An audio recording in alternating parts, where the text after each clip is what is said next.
오늘 말씀은 예레미야 51장 45절부터 53절까지 말씀을 통해서 50절 하반절 예루살렘을 너희 마음에 두라 라는 제목으로 은혜를 나누고자 합니다.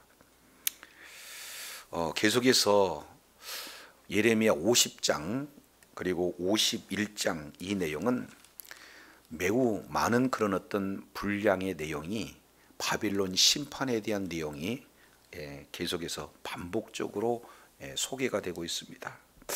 자, 그 중에 이제 우리가 지난 시간 살펴볼 수 있는 이 내용은 바벨론이 심판을 당하고 있었을 때 바로 심판 그 메시지를 전하고 있는 예레미야 마음은 41절 내용을 보니까 슬프다, 또 한 번 슬프다 이렇게 지금 표현을 하고 있어요. 이유는 바벨론, 다른 말로 세상, 그리고 다른 말로 온 세상에 칭찬받는 성, 그 바벨론이 함락되고 빼앗기고 황폐되는 이런 사실을 통해서 마음이 슬프다 지금 이렇게 표현하고 있습니다. 예레미야는 이제 그 강포로 인하여, 교만으로 인하여 바빌론이 심판을 받고 있지만 사실은 그 중심 가운데 슬픔의 애가를 통해서 바벨론 심판을, 지금 바벨론 패망을 이렇게 선포하고 있는 그런 내용이에요. 그래서 마치 바다가 바벨론에 넘치는 것처럼 많은 파도가 그것을 덮치는 것 같이, 그래서 결과적으로 바벨론이 황폐가 되는 이런 메시지를 이렇게 전하면서 애가를 이렇게 부르고 있는 그런 모습들을 보게 됩니다. 자, 이를 통해서 오늘 이제 바벨론 이미 뭐 하고 있는 내용인가요? 바로 심판을 이렇게 당할 수밖에 없다라는 사실을 거듭 강조하고 있기 때문에 45절 이 말씀을 하고 있어요. 나의 백성아, 너희는 그 중에서 나와라. 지금 여기서 그 중이라고 하는 내용은 누굽니까? 바벨론, 이미 심판받을 바벨론을 얘기하고 있고, 그 바벨론 안에 지금 바벨론 백성들 가운데 있는 것을 지금 말씀을 하고 있어요. 그래서 심판받을 장소에서 나오라, 심판받을 백성들 가운데서 나오라. 그 나올 대상자가 누굽니까? 내 백성아. 그래서 애절한 마음으로 내 백성들아, 이제 그 심판받을 나라, 심판받을 백성들 가운데서 너희는 나와라 하고 이어서 또 말하고 있기를, 나와 각기 여호와의 진노를 뭐해라? 피해라. 거기 있으면은 이제는 그 진노를 당할 수밖에 없는 그런 자리에 있다라는 사실을 이렇게 말씀을 하고 있습니다. 이 내용은 이미 계속 거듭 강조하고 있는 내용이죠. 51장 지금 6절 내용을 보면 바벨론 가운데서 도망하여 나와라, 그리고 각각 생명을 구원해라, 그리고 그 죄악으로 인해서 끊짐을 보지 말라. 이미도 삼중 명령을 바벨론을 통해서 말씀을 하고 있어요. 그러니 빨리 나오라는 것, 이 내용을 지금 이렇게 거듭 지금 권고하고 있는 내용입니다. 오늘날도 마찬가지죠. 지금 이 세상은 이미 불로 태워지도록 뭐예요? 이미 선언되어져 있는 거예요. 그런데 우리가 이 태워질 이 땅에서 이제 소망을 둔다는 건 참 어리석은 일 아니겠습니까? 그래서 세상에 소망 두지 않고 영원히 진동되지 않을, 태워지지 않을 하나님의 나라에 소망을 두라는 것이 우리 주님의 간곡한 그런 권고의 메시지 아니겠어요? 그래서 이렇게 하나님의 말씀에 의해서 심판받을 그곳에서 나오라, 이 세상 가운데서 우리가 나오라, 이렇게 말씀을 하고 있습니다. 근데 이것을 조금 오해할 수 있는 부분이 있습니다. 왜냐하면 지금 바벨론에서 즉각 나오라고 이렇게 우리가 오해할 수 있는데, 이미 1차, 2차, 3차 바벨론 포로로 지금 끌려가고 있는 내용이니까, 끌려가서 70년 바벨론 포로 이후 상황을 지금 이렇게 말씀을 하고 있는 거거든요. 왜냐하면 자, 한번 생각해 보세요. 바빌론 포로로 끌려가면 얼마나 억울하겠습니까? 그리고 굉장히 모든 것을 다 내려놓을 상황이에요. 그런데 시간 속에서 바벨론에서 오히려 자리를 잡고 살만한 사람들이 있겠습니까? 없겠습니까?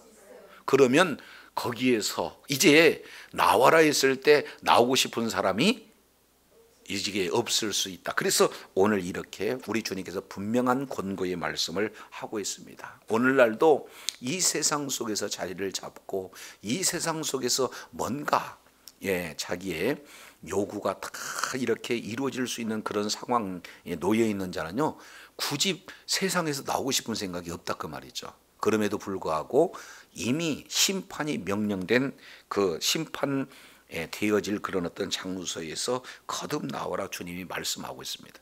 자, 그런데 나올 때에 크게 두 가지의 방해물이 46절에 이렇게 거론되고 있습니다. 내용을 보니까 너의 마음을 나약하게 하지 말라.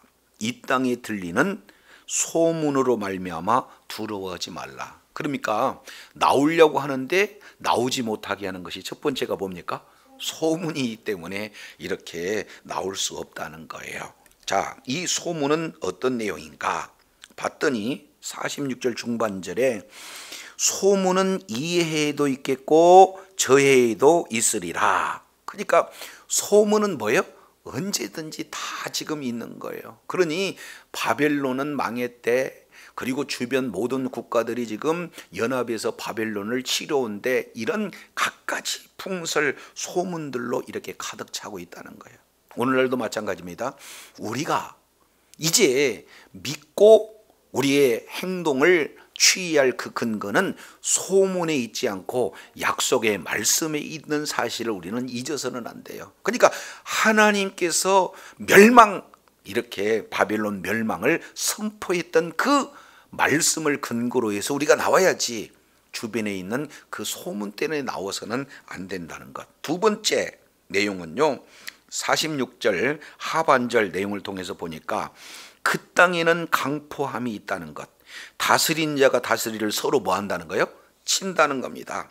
한마디로 본다면 내전 상황이 이루어진다는 거예요. 그래서 소문을 듣거나 내전과 같은 그런 환경을 보고 행동을 취하는 그런 자가 아니라 하나님의 말씀에 근거해서 그곳에서 나올 것을 지금 말씀을 하고 있는 거예요. 자, 왜냐하면 그러므로 보라 날이 이르리니, 여기서 날이라고 하는 것은 누구나 다 알 수 있는 날 아니겠습니까? 바로 종말론적 심판을 말씀하고 있어요.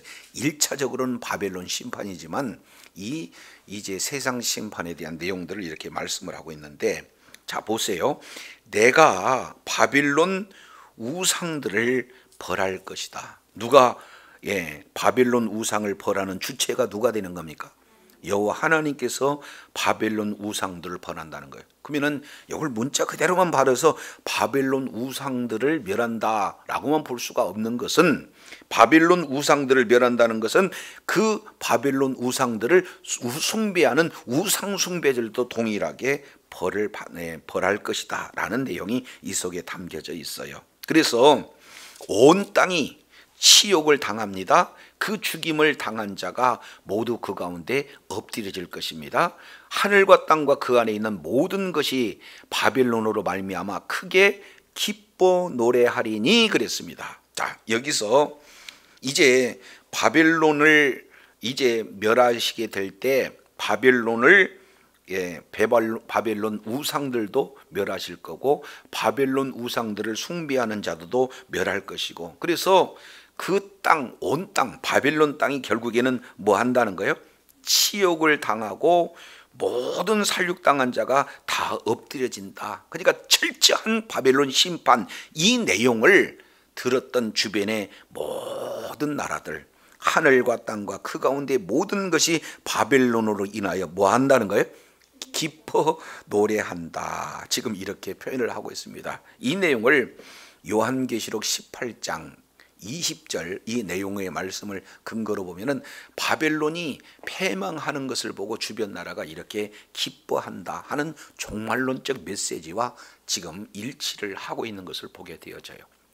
그만큼 바벨론이라고 하는 그 나라가 주변 모든 국가들에게 사실은 이런 그 엄청난 고통, 고난 이런 내용들을 안겨줬기 때문에 그가 넘어지는 그 자체가 그들에게는 하나의 구원이요 기쁨이 되어진다라는 사실을 이렇게 볼 수가 있어요. 자, 그러면서 이렇게 표현합니다. 아주 중요한 표현 중에 48절 하반절에 이렇게 기록되고 있어요.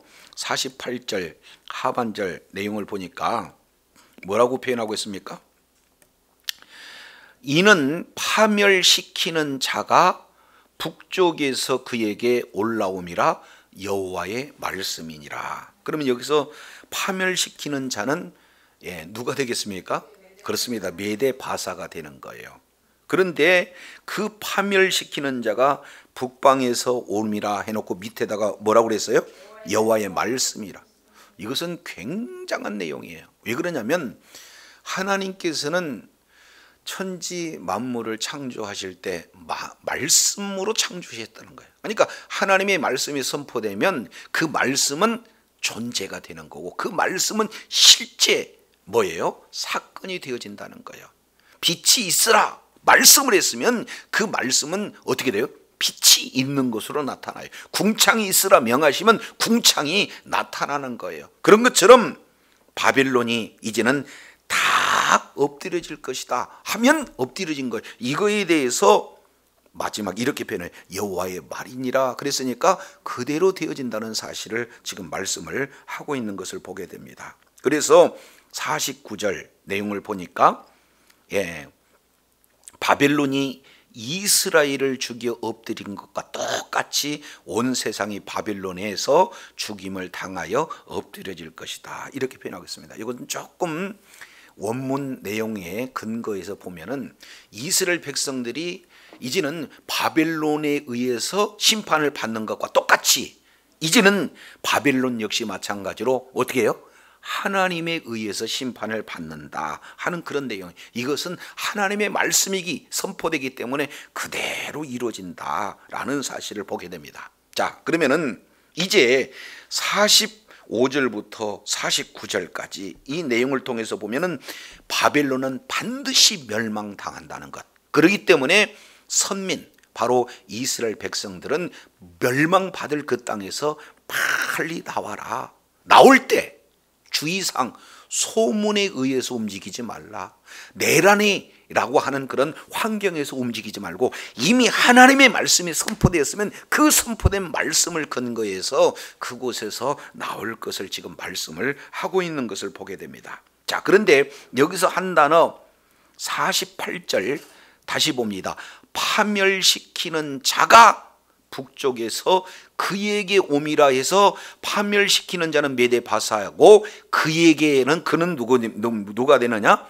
바벨론이에요. 그러면 여기서 파멸시키는 자가 바벨론에게 온다는 것을 이게 기억하시고, 자, 이 똑같은 내용을 어디에서 쓰느냐? 자, 뒤에 보면은 53절 보겠습니다. 53절. 가령 바벨론이 하늘까지 솟아오른다고 하자 높은 곳에 있는 피난처를 요새로 삼을지라도, 그 다음에 멸망 뭐예요? 시킬 자가 내게로부터 그들에게 임하리라 이렇게 되니까 여기서도 멸망시킬 자는 누가 되는 겁니까? 메데바사를 얘기하는 거죠. 한 군데 더 보겠습니다. 56절 내용을 보면은 곧 멸망시킬 자가 바벨론에게 이르렀음이라. 그러면 여기서도 멸망시킬 자는 메데바사가 맞겠죠? 그러니까 메데바사에 의해서 바벨론은 철저하게 지금 이렇게 멸망을 당할 것이라는 것을 계속 파멸시킬 자, 멸망을 시킬 자, 지금 이렇게 표현을 하고 있어요. 자, 근데 이게 이제 우리가 한 군데 찾아보도록 하겠습니다. 자, 예레미야서 4장이에요. 예레미야서 4장 7절 잘 보세요. 사자가 그 수풀에서 올라왔으며 열방을 뭐 할 자가? 멸망하는 자가 나왔으되 내 땅을 황폐하게 하려고 이미 그 소에서 떠나왔은즉 내 성읍들이 황폐하여 그 주민들이 없게 되리라. 여기서 지금 멸망시킬 자에 대한 내용이 소개가 되고 있습니다. 여기서 멸망시킬 자는 누구냐? 바벨론을 얘기하는 거예요. 바벨론이 죄악 가운데 있는 뭐예요? 이스라엘을 지금 멸망시키는 도구로 바벨론이 쓰임을 받고 있다라는 사실을 볼 수가 있어요. 자, 한 군데 더 보시죠. 6장 26절 내용을 통해서 보면 똑같은 상황이 표현되고 있습니다. 자, 내 딸 내 백성이 굵은 배를 두르고 채에서 굴며 독자를 잃은같이 슬퍼하며 통곡할지다. 왜냐하면 멸망시킬 자가 갑자기 호련히 우리에게 올 것입니다. 여기서 멸망시킬 자는 또 누가 되는 거예요? 바벨론입니다. 그래서 바벨론이 지금 이러한 남유다를 멸망시키는 바로 도구로 쓰임을 받는 거예요. 근데 오늘 예레미야 51장 내용을 보니까 똑같은 단어예요. 파멸시킬 자, 멸망시킬 자가 여기는 누가 되는 거예요? 메대가 바사가 되는 거고, 실제 멸망시키는 일을 진행했던 그 자가 이제 우리의 뭐래요? 멸망당할 수 있는 처지로 바벨론이 놓이고 있다는 사실입니다. 하나님께서 바벨론을 멸망시킬 자로 쓰셨는데 시간이 지난 이후에 그 멸망시킬 바벨론이 오히려 뭐예요? 멸망당할 그런 어떤 자리에 들어선 것이다. 이렇게 볼 수가 있습니다. 왜 그렇습니까? 바로 그들은 교만했기 때문에, 그들은 하나님을 이제 경배하기보다는 그들의 우상을 더 경배했기 때문에 이제는 멸망시킬 존재에서 멸망당할 존재로 지금 완전히 역전되어지는 이런 어떤 모습들을 보게 됩니다. 오늘날도 마찬가지예요. 하나님의 능력의 창조 안에 붙들림을 당했을 때, 우리 하나님께서 동행했을 때 하나님의 놀라운 은혜가 임하지만 우리가 이제는 교만해지고, 그리고 더 스스로 높아지고 하나님의 말씀에 오히려 대적의 자리에 있게 되어지면 이렇게 바뀌어진다는 사실을 우리가 역사를 통해서 교훈을 받을 수 있게 되어지는 겁니다. 그래서 오늘 45절 49절 이 내용을 통해서 정말로 우리 주님의 간절한 마음은 이미 멸망시킬 자에서 멸망당할 자로, 그래서 결국은 메대 바사에서 멸망이 선포된 그 바벨론은 이제 소망이 없다. 그러니 그곳에서 뭐 하라는 것? 나와라. 우리 주님께서 간곡한 권고를 하고 계세요. 저도 여러분도 이미 이 세상은 멸망 이렇게 받기로 이 선언되어 있기 때문에 끝까지 멸망받을 이 세상의 소망, 이 세상의 가치를 따라 사는 어리석은 자가 한 사람도 없기를 바랍니다. 이제 하나님께 소망을 두고 하나님의 나라에 소망을 두는 자가 지혜로운 자예요. 자, 이어서 50절 보겠습니다. 자, 50절 내용을 통해서 살펴보면, 칼을 피한 자들이여 멈추지 말고 걸어가라. 이제 도망 나와서 어떻게 해요? 멈추지 말라는 거예요. 그리고 계속해서 걸어가라. 먼 곳에서 여호와를 생각하며 예루살렘을 너희 마음에 두라. 이렇게 표현하고 있습니다. 자, 여기에서 떠날 곳은 이제 정해졌습니다. 도망 나올 곳이 정해졌어요. 그것은 어디예요? 심판받을 곳에서 떠나야 되는 거예요. 그러면 떠나서 우리가 가야 할 정확한 방향, 목적지, 도착지는 어디가 되는 겁니까? 예루살렘. 그 예루살렘은 왜 그래요? 그곳에 하나님의 임재가 있기 때문에. 그래서 우리는 누구를 생각하라는 겁니까? 그렇습니다. 하나님을 생각하라는 것. 이 내용을 히브리 기자는 히브리서 12장 1절 2절 이 내용을 통해서 보면은 이제 마치 메인 스타디움에서 경주자가 마지막 경주를 하고 있는데 많은 이들이 격려하고 있어요. 그랬을 때 죄의 짐을 다 내려놓고 오로지 어디를 바라보는 거예요? 믿음의 주요 온전케 하시는 예수님만을 바라봐라. 이렇게 말씀하고 있습니다. 우리가 이제는 믿음의 경주를 하고 있는 그 경주 가운데는 너무도 어려운 환경, 너무도 어려운 그런 짐들이 우리들을 붙들고 있어요. 그럴 때마다 우리가 반드시 바라볼 것이 바로 믿음의 주요 온전케 하신 우리 주님을 바라봤을 때 이제 자신을 이기고 죄악을 이기고 환경을 이길 수 있는, 그래서 마침내 믿음의 경주를 완주할 수 있는 그런 복된 자리에 있게 될 줄로 믿습니다. 그래서 우리는 뭘 생각해야 되는 거예요? 하나님을 생각해야 되는 거예요. 하나님께 소망을 두고 하나님을 생각하는 마음이 우리 심령 가운데 이렇게 자리를 잡아야 된다라는 것을 볼 수가 있습니다. 단적인 예가 창세기 50장 이 내용을 통해서 보면은 야곱의 죽음에 대한 내용이 소개가 되고 있어요. 이제 요셉이 애굽의 총리가 돼서 먹고 사는 일은요 부족함이 없습니다. 그런데도 야곱은 죽을 때 거기를 그 문화, 문명, 그리고 모든 세상의 사실은 중심이 될 만한 그런 이 애굽 땅에서 묻히기를 원했습니까? 아니면은 나를 약속의 땅 가나안 땅으로 데려가라고 유언하고 있습니까? 그렇습니다. 가나안 땅으로 데려가는 거예요. 그러니까 오로지 죽는 그 순간까지도 어디를 생각했어요? 본토를 생각했어요. 하나님의 나라를 생각했다라는 것을 볼 수가 있습니다. 이어서 요셉도, 요셉 그러면은 이인자 아니겠습니까? 그러니까 모든 것을 다 이루는 자예요. 그런 요셉 역시 마찬가지로 어떻게 됩니까? 나중에 내가 죽거든 이 뼈를 가지고 우리 조부 아브라함의 하나님, 이삭의 하나님, 야곱의 하나님 그랬으니까 이제는 우리 조상들이 묻힌 그곳에 내 뼈를 묻어달라고 마지막 약속을 하고 있는 거예요. 그러니까 결국 야곱도 그렇고 요셉도 그렇고 그 마음의 지금 중심 가운데 무엇으로 가득 찼습니까? 하나님으로 가득 찼어요. 그리고 하나님이 계신 본향으로 가득 찼습니다. 오늘날 역시 마찬가지죠. 우리가 하나님의 나라에 소망을 두고 하나님 나라에 이제 가치가 우리의 진정한 목표가 되었을 때 이 땅에 잠시 잠깐도 사실은 눈 돌릴 시간이 없어요. 그렇기 때문에 이제 오늘 예레미야 선지자는 떠날 곳을 분명히 하고 있어요. 바벨론에서 떠나라는 거예요. 그리고 도착지, 우리의 목표지를 정확하게 예루살렘으로 말씀하고 있습니다. 그래서 하늘의 예루살렘에 소망을 두고 그 중심에 하나님의 말씀으로 하나님으로 가득 채워서 이제는 뭡니까? 정확한 목적을 가지고 한 걸음 한 걸음 나갈 때에 우리 하나님께서 크신 은혜를 주실 줄로 믿습니다.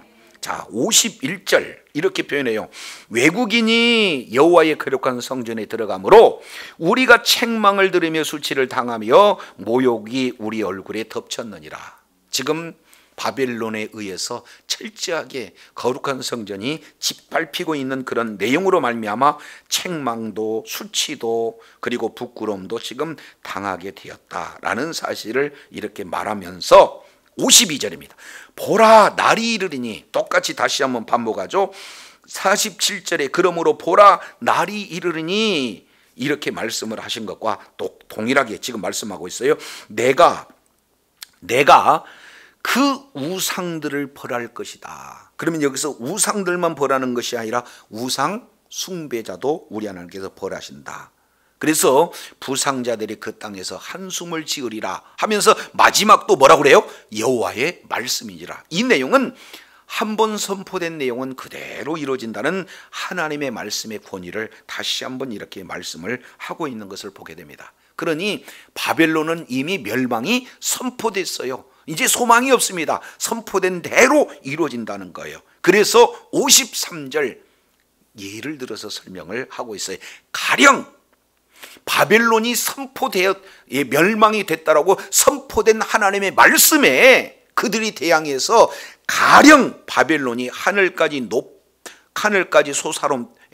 솟아오른다고 하자, 높은 곳에 있는 피난처를 요새로 삼는다고 하자, 그럴지라도 멸망시킬 자가 내게로부터 그에게 임하리라. 또 다시 뭐라고 그래요? 여호와의 말씀. 그러니까 하나님의 말씀이 선포되면은 그 말씀에 대항할 자가 있다는 거예요, 없다는 거예요? 여기서 보니까 두 가지로 바벨론이 하늘까지 솟아오른다고 하자, 성을 높여서 견고하게 한다고 하자. 이미 바벨론은요 난공불락의 성읍이다라는 사실을 이미 여러 차례 말씀을 드렸어요. 그래서 바벨론 성은요, 이중 성벽으로 구성이 되어 있습니다. 그래서 외부의 성벽이 있고 또 뭐예요? 내부의 성벽이 있어요. 그 사이에 어떻게 해요? 이 유브라테스 강을 이끌어다가 호수를 만들어요. 그러니까 이제는 성을 넘으려면 호수를 건너고, 또 호수를 건너온다 할지라도 뭐예요? 높은 성읍을 한 번 넘고 또 뭐예요? 물을 건너서 또 한 번 넘어야 되는데, 학자들이 이 성읍을 어떻게 지금 표현하고 있냐면은, 자, 성벽의 두께가 내벽의 경우에는 약 6.5m래요. 뭐라고요? 그러니까 마차가 6.5m면 뭡니까? 그냥 서로 달리면서 비껴나가는데도 전혀 부족함이 없어요. 그리고 외벽 역시 마찬가지로 약 3.5m, 그러니까 3.7에서 3.5m, 6.4에서 6.5m 이렇게 표현해요. 그러니까 이 내벽은 더 넓고, 그리고 외벽은 뭐예요? 사실은 조금 내벽에 비해서 좀 좁다 할지라도 3.5m면은요 어떻게 돼요? 마차가 그냥 비껴서 통과할 수 있는 그런 넓이에 그냥 높은 성벽이 이렇게 돼 있는데, 성벽 높이가 무려 몇 미터인 줄 아세요? 약 60m. 그러면 60m면 오늘날 보면은 아파트로 본다면 몇 층이나 될까요? 하여튼 60m. 그러니까 지금까지 바벨론은 주변 많은 나라들을 정복해서 포로들을 끌어와 가지고 그들로 노역을 시켜서 아예 이렇게 하늘 궁전을 만들어 놨어요. 그러니 이런 난공불락의 성을 어떻게 감히 이렇게 일시에 무너진다라고 바벨론 성에 거주하는 사람들은 생각이나 할 수 있겠어요? 생각할 수가 없습니다. 그런데 이제 물을 말라버리고 그 견고한 성읍에 이 성문을 스스로 열어서 무혈 입성해 가지고는 멸망된 그 제국이 바로 바벨론이거든요. 자, 그러니 하나님이 말씀하시면 지금도 이렇게 견고한데 그 견고하고 더 드높게 성벽을 쌓은들 소용이 없다는 거예요. 왜? 하나님이 말씀하면 그대로 이루어지기 때문에. 자, 그래서 지금 53절, 이제 멸망시킬 자가 내게로부터 그들에게 이제 임한다라는 사실을 말씀을 하고 있습니다. 그래서 우리가 이 내용을 통해서 살펴본다면은, 자, 로마서 우리 잠깐 보겠습니다. 로마서 15장 4절. 무엇이든지 전에 기록한 바는, 그러면 여기서 전에 기록한 것은 구약성경 아니겠습니까? 무엇이든지 전에 기록한 구약성경 내용은 우리의 무엇을 위함이니? 교훈을 위해서 기록된 것이다, 이렇게 표현을 하고 있습니다. 그러면은 바벨론 심판에 대한 내용도 사실은 역사를 기록한 내용이 아니라 바벨론 심판을 통해서 우리 주님께서 우리에게 주실 교훈이 있다, 그 말이죠. 왜 이렇게 난공불락의 바벨론이 망할 수밖에 없습니까? 그것은 우리가 이미 살펴봤던 그런 내용 가운데 가장 핵심적인 내용이 뭐예요? 교만 때문에 그래요. 그들은요, 물질로 풍성합니다. 그것이 기반이 되어서 군사력으로 아주 막강합니다. 그래서 주변의 모든 나라들을 정복하고 또 그들로 하여금 조공을 받습니다. 가면 갈수록 더 강력한 군사력과 더 풍부한 부요가 오히려 그들의 교만이 되어서 이제는 하나님의 도구로 쓰임받는 게 아니라 하나님 자리에서는 그런 이런 교만으로 말미암아 도무지 멸망시킬 수 없게 생각되어지는 이 바벨론이 멸망되는 것은 다른 게 아니에요, 교만입니다. 그래서 저도 여러분도 이제 끝까지 멸망시키는 그 일에 우리 하나님께서 도구로 쓰시는 이런 바벨론이 끝까지 하나님의 선한 도구로 쓰임을 받게 이렇게 되는 자리를 이렇게 이탈해서 어떻게 되는 겁니까? 오히려 하나님을 대가장한 자로 자리에 섬으로 말미암아 멸망시킬 자가 어떻게 돼요? 도리어 멸망당할 그런 처지로 놓이는 것이 우리에게 주어지는 진정한 교훈이에요. 그래서 오늘 우리가 이제 본문의 내용을 통해서 살펴보게 되면은, 자, 이제는 멸망당할 선포가 된 이 세상의 소망을 두기보다는 이제 영원한 천국의 소망을 둬야 된다는 사실을 거듭거듭 강조하고 있고, 두 번째 내용을 통해서 살펴보면은 이제 도망 나와야 할, 벗어나와야 할 그 정확한 그런 어떤 자리, 이 세상에서 벗어날 뿐만 아니라 우리가 이제는 마음에 품고 가야 할 정확한 목적지가 예루살렘이라는 것이 바로 하나님이라는 것, 믿음의 주요 온전케 하시는 주님을 바라볼 때에 어려운 위경이 있다 할지라도 능히 극복해낼 수 있다는 사실을 다시 한번 교훈적으로 말씀을 하고 있습니다. 이어서 세 번째, 아무리 하나님의 말씀이 이제 하나님의 말씀이 선포되었다면, 아무리 이제 사람의 노력으로 방비한다 할지라도 하나님의 말씀에 대적할 수 있는 자는 어떤 누구도 없다는 것. 따라서 저와 여러분이 이제는 하나님의 말씀을 근거로 해서 세상의 환경이나 세상에 들려는 소문에 의해서 우리가 행동하는 그런 자리가 아니라 말씀에 근거해서 우리가 이제 행동을 해야 되고, 그리고 이제 그 하나님 나라의 소망을 둘 뿐만 아니라 우리의 마음 가운데 견고하게 흔들려서는 안 되는 것이 바로 우리 하나님을 사랑하는, 하나님의 말씀을 근거해서 우리가 이제 살아가는 이런 내용을 본문을 통해서 일깨워 주셨어요. 그래서 날마다 삶의 현장 속에서 떠나야 할 곳과